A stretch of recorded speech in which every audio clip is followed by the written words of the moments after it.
Pemirsa, dua kurir sabu jaringan nasional seberat 13 kg yang disidang di Pengadilan Negeri Palembang dituntut pidana mati oleh jaksa penuntut umum.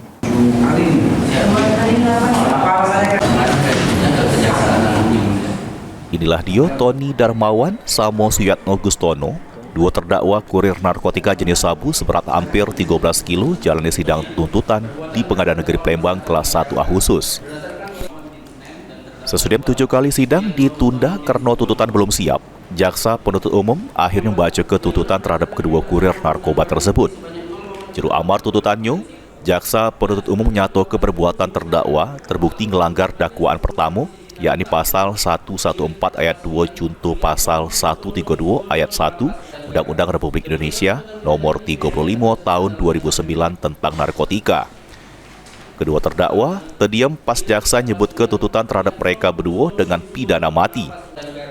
Demikianlah tuntutan pidana ini kami bacakan dan diserahkan dalam sidang hari ini.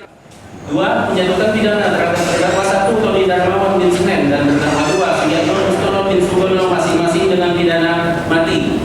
3. Menyatakan barang bukti berupa 13 bungkus besar narkotika jenis sabu-sabu yang dibungkus plastik warna hijau muda dalam beratnya itu keseluruhan 12.956,36 gram berdasarkan berita acara laboratorium. Kedua terdakwa merupakan pengedar sabu jaringan nasional antar provinsi, khususnya di Provinsi Sumsel dengan barang bukti sabu jeru jumlah besar. Sesudah mendengar tuntutan tersebut, penasihat hukum terdakwa bakal ngaju ke pembelaan jeru sidang minggu depan. Lutfi, PAL TV.